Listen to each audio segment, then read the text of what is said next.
this application, which will be called momentarily. As you've probably seen for the first few applications, a lot of them are relatively routine and they're scheduled 5 minutes to do. Every once in a while we have an application that is longer and there's a lot of people here and there's a lot of public interest. And I'll explain sort of the protocol for dealing with it momentarily. Because this one has some public interest, there's been a request made that the application be filmed for a blog or a website. I just want to make sure no one has any major concern about that. Everyone's okay? I even wore my good suit for this. So we're okay with that. Now what basically happens is, just for the benefit of the general public, this is not city council. This is a citizen committee that's used to listen and to arbitrate between a applicant and the city when they're bringing an application. So a lot of people assume we're City Hall, and if we say yes or no, you're saying City Hall. It's not. Any one of you could actually apply to be on this committee to have an independent third-party way of listening to an application. Now on that note, what happens is applications are made, and usually the applications are for specific reasons, and that's what we're supposed to hear, the specific reason. What tends to happen if it's an area where there's general problems like duplexes, triplexes, too much parking overflows, just other generic applications, you'll get citizens coming in wanting to air their concerns generally about what's going on in the neighborhood, drugs, this or that. But even though we're usually aware of that and it's interesting, that's not what we can listen to. If anyone wishes to speak today, it has to be concerning what they're bringing, not what's happening next door, down the street, in the future, in the past. It has to be concerning that.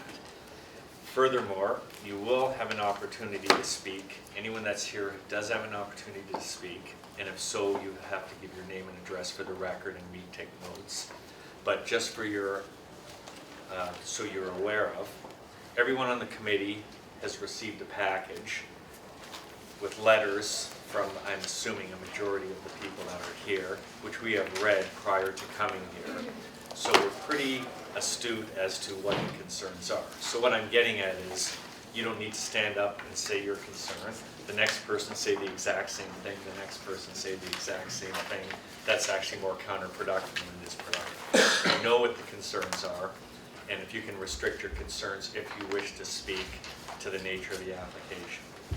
Now the applicant, who will be introduced shortly, they have the first opportunity to speak. After they speak, we open it up to hear any comments from the city, then or from the people that are here, the neighborhood. Then the city speaks, the committee asks questions, then we can either make a decision or defer depending on the nature of it. So on that basis, you may call the application. Does anyone have any objection to having this recorded? No. So we have a motion for approval. Seconded. All in favor? Opposed? Carried. Unanimous. Go ahead. Would the owner and agent for 601 Burlington Street, Sherman Avenue, Hillier Street, also for Hamilton Port Authority, please come forward? And I assume that's you too? May we have your names for the record? Mr. Chairman, my name is John Arians. I'm a professional planner with the IBI Group located at Leuna Station in downtown Hamilton. Okay. I'm Larissa Fenn. I'm the Communications Manager with the Hamilton Port Authority. Okay. Now, usually the applicants speak to the committee, but it might be advantageous to sort of go on an angle so that the citizens can hear as well. Thank you, Mr. Chairman, Okay. members of the committee. Perhaps I can grab that easel then behind you, sir. Sure.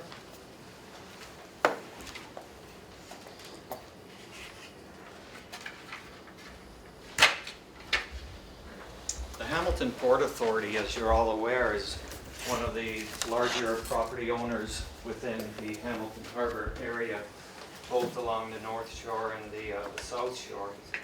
And they're actively working with various industrial operations on their particular lands.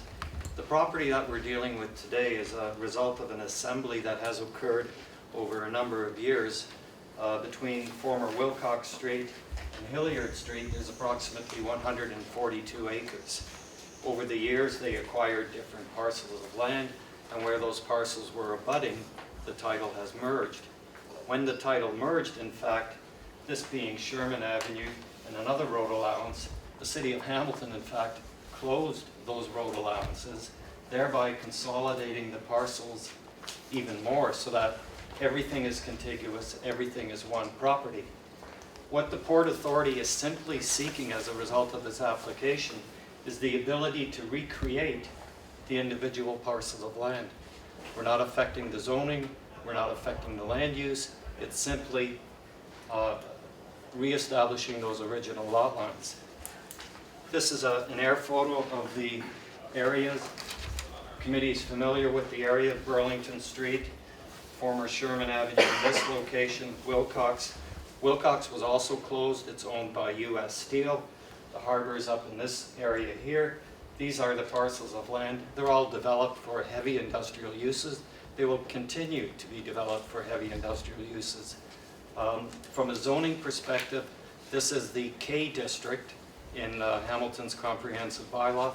The K district is a fairly wide open industrial zone. It permits heavy industrial, metal refining, stamping, forge hammering, a wide variety of industrial uses, including transportation and shipping type uses.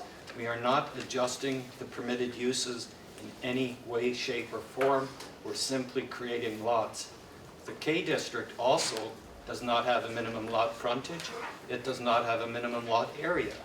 So from that standpoint, there are no zoning considerations, whether it's a 1 acre lot or a 10 acre lot, or whether it has 20 feet of frontage or 200 feet of frontage. There are no minimum Let me get this clear, so you're just adjusting lot lines, there's absolutely no physical change to the property or no proposed zoning changes or use changes? That's correct, sir. It's simply to reestablish the original lotting pattern so that the Port Authority has that flexibility that it originally had. If it wanted to sell one of the individual parcels, they could do that. If they wanted to enter into a long-term lease with a existing tenant or a future tenant, they could do that. It's simply reestablishing those lot lines.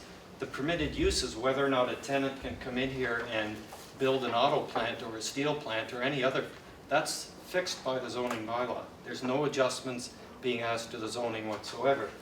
So the application that's before you is simply to take 142 acres and divide it into 1, 2, 3, 4, 5, 6 properties, basically along the lot lines that previously existed, with one slight change. When this was a public road access was available, but now as part of the assembled properties, individual rights-of-ways and access easements are going to be required, essentially following the original road pattern that's in this area. The road is physically still there, it still functions as a driveway, it's just not a public street anymore. So basically it's a paper change, so whereas it was all one, or they were all individual lots sometime in the past. Yes. They've merged because of common ownership, you just want to put them back into individual lots. That's correct. On paper. That's correct. Nothing physical whatsoever changed. No, I just want to be clear. 'Cause that was No not- changes, no additional uses.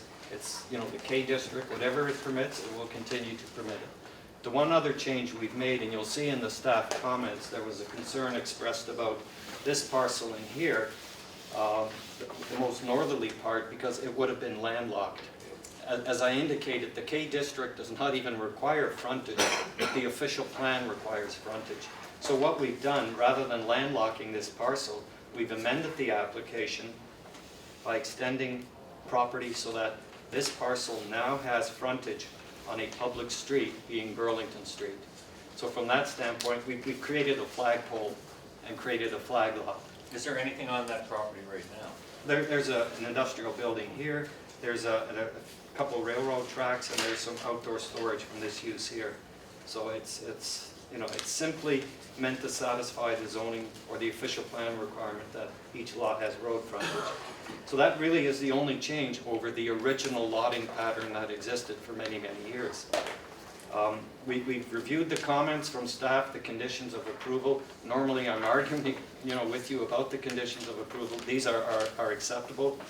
I've read the comments and there's some concern over, well, you know, the Port Authority should clean up the Sherman Inlet first. Well, this severance does not impact the commitments the Port Authority has made. We're simply cookie cutting lot lines, allowing the Port Authority to continue its business and to continue with its commitments that they've made to the neighborhood and to the municipality. So there really are no physical land use changes contemplated. We're simply reestablishing lot lines. And with the addition of the road frontage, I believe staff are now okay with the last severance application, and I'm sure you'll hear from them if they're not. So that's our submissions, members of the committee. Larissa or myself are available to answer any questions. Okay, at this time I'm going to ask if any of the individuals here wishes to speak. If so, we need your name and address for the record, and you're free to speak. Name and address, sir. My name is Stephen Rowe, and I'm at 429 Woodward Street North. I just wanted to say that I'm vice chairman of the Keith Neighborhood Hub, which is the neighborhood association which is actually housing this area. And for the longest time now, we've had a plan that we're working on for economic development to bring back industry into the neighborhood. We understand our history and we want to bring it back. So we're actually in favor of this. We didn't actually know that the severance was going on, but this would actually dovetail with what we're trying to do. Right? It would help spur the economic development that we're trying to accomplish. Okay, thank you, sir. Anyone else wish to speak? Name and address, ma'am. Yes, hi, my name is Linda Lukasik. I live at 148 Oakland Drive in Hamilton, Ontario. And I'm here today speaking as the Executive Director of Environment Hamilton, a local not-for-profit environmental organization. I haven't submitted anything to you yet. I've got copies of my submission. Well, if you could give us a copy of that. Sure. Fantastic.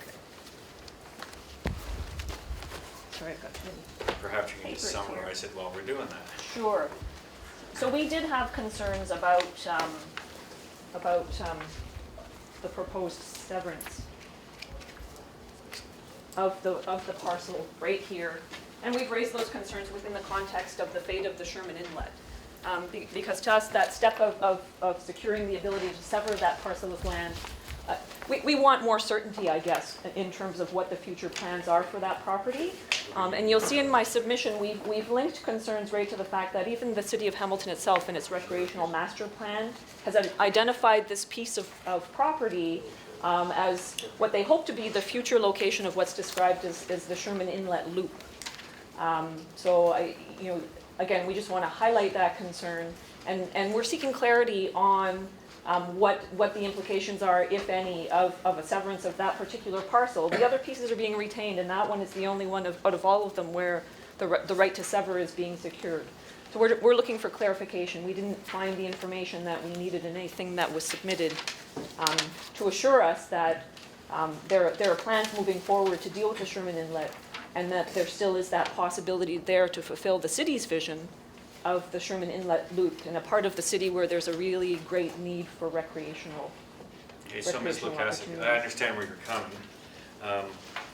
The only interesting thing here is that the application is just for lot line severances. If this was to change the use of this warehouse that's there now to some type of factory or whatever, Right.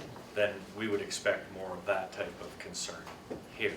So I don't know if we even have the ability to find out what's going to happen in the future. They might not even know themselves, but I just wanted to impress that upon you. I think we just wanted to put on the public record our concerns. Yeah, about and actually, that. what you presented to us will be put on record. Did you want to respond to Mr. that? Chairman, this is the Sherman Inlet in here, this wooded area. There's absolutely no changes proposed to that. The fact that it happens to be part of a parcel to be severed is just the way, and I'll be quite simple, that's the way the cookie cutting has worked. One part's being severed, one part's being retained. And we take the retained parcel, we sever a chunk, and we retain and retain. It's just the way of the severance process. It could have been lands to be retained as opposed to lands to be severed. It doesn't change the fact that a new lot line, would be created, but it doesn't change any of the proposal or the commitments for that Sherman Inlet. That will continue the Port Authority's ownership and their responsibility. Okay, thank you, ma'am. Thank you. Would anyone else like to speak? Name and address, sir? Greg Reeder, 101 Grant Avenue. Just a question for clarification. I believe you said that the purpose for This application is for greater flexibility for the development of heavy industry around the lands around Sherman Inlet. Through you, Mr. Chairman, it's greater flexibility for the entire 142 acres. The zoning that's there today, that K district, is not being modified or altered. So whatever the zoning permits today, it will permit tomorrow, but albeit on smaller reconfigured lots. Sure, so I understand that the zoning is for what it is. Right. But this application would give greater flexibility for heavy industrial development around there. Well, in the sense, sir, that if I was an industry looking for 142 acres, I could lease this entire parcel. Sure. If I was an industry looking for 25 acres, the way this is proposed to be chopped up and re-subdivided, that would provide me that greater flexibility if I was only looking for that smaller parcel, or if I only wanted to lease a smaller parcel. That's the type of flexibility I'm talking about. Not as far as uses, it's the land area that me as an industry may or may not need. So what's your poison? Would you rather have something, which may never happen, come in that needs 140 acres, big magnitude, or a few things that come in smaller? It's poison notwithstanding, but it's... But it is greater flexibility. Yeah. No, well, good point. And thank you for your letter. We have it in record. Anyone else wish to speak? Okay, I'm going to ask the committee at this time. Oh, go ahead, sir. Sorry. My name is Johan Besner. I live at 21 Groveland Avenue South in Hamilton. Did you put in a letter? Yes, I did. Okay. And how do you say your name again? Johan. Johan. Besner. Okay, go ahead. I want to oppose the application there because, in my opinion, it contravenes the Planning Act, and in part that some of those lands are dedicated for public purposes under the Port Authority's long-term plan from 2002, and also verified in 2007 when the Port Land has been ordered to remediate the Sherman Inlet and make it a public space. So my concern at this point is, by basically giving the Port Authority this ask for flexibility, I just think that it might contravene with earlier proposals by them, and then orders that have been issued by them. Because currently the Sherman Inlet is not a public space; it's fenced off, and so my concern is basically by consolidating this parcel, that it's not that it might hinder the fulfillment of these initial plan. And the second reason why I think it might contravene the Planning Act is, in my opinion, this application is a little bit premature, although the applicant has stated some reasons behind that. But I think that those reasons are not sound enough, in my opinion, to grant it an approval under the Planning Act. I would see some more concrete reasons behind it. Right now, they're basically not exactly saying what they want to do. I would feel differently about it if they said, I have a company that wants to lease this is the company XYZ, and this is the operation they would like to run there, therefore I need a 142 acre parcel. So if I'm reading it correctly, even though nothing's happening, by allowing this, it may facilitate getting away from the ultimate plan down the road a little more difficult than if it's left the same. That's right. Basically your point. Understood? Yes, and Anyone? regarding the reasons behind it, yeah, I don't see those as any solid reasons. Okay, thank you. Anyone else? Then the committee will ask questions. If you wanted to respond, Mr. Yeah, Chairman. you're not ready yet. Okay, all right. Questions from the committee first, and then you can respond to them all. Go ahead. Would these severances preclude the inlet from becoming public lands? Why would you not just draw some lines and make that separate parcel that will not be? The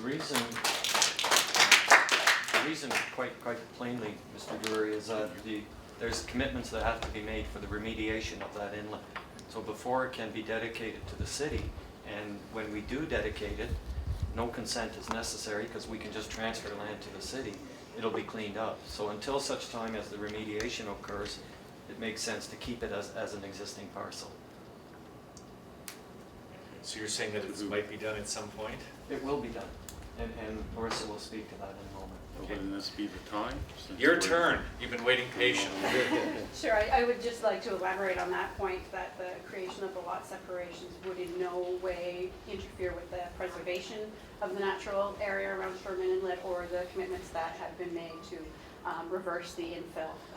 Those commitments stand. And no development in the parcels on either side would take place within the area or impact that area. If I can add, Mr. Chairman, the suggestion You that couldn't hear it very, you couldn't Actually, if you just turn around and say exactly what you said so these people can hear. stand up here so we can hear you better. So I just wanted to elaborate that the creation of the lot lines would in no way interfere with the preservation of the Sherman Inlet area or interfere with the commitments that have been made to reverse the infill, which was the issue at hand, and that no development on either of the parcels on either side would interfere with the natural space that's there. The parcels themselves include industrial area that's in use now, and any developments would be confined to those areas with the natural area preserved. So by adjacent, do you mean across the road from it towards the bay? Across the road. So if you're going Can you show across, them up? Yeah, can you No. show us on the map? So this is the naturalized area within Sherman Inlet. yes, There is already industrial uses happening here. This is the scrapyard here. So all of those are already in industrial use and might have potentially higher, better industrial uses. But the piece in the middle, the space that is now naturalized area would continue to be so. so if you don't have a tenant proposed right now, why are these easements and these roads going through now? If you do not have someone in mind who is interested in this property, why are you going ahead now? Okay, And just, can you answer to the committee here? yes, it's been suggested that the application is premature until we know exactly what the future industrial uses are going to be. I would suggest to you, this committee deals with land severances on a regular basis. If I was a residential developer and I had 6 acres and I wanted to create 10 lots on my 6 acres, you're not going to wait till I have that one sold to Mr. Smith and this one sold to Mr. McGillicuddy and so on and so forth. I mean, you are creating lots for the future redevelopment. That's what you do as a committee. You deal with the creation of lot, not necessarily who's going to build it, who's going to buy it. The zoning bylaw establishes what we can do, whether it's a steel company or a trucking company or a Bill's welding shop.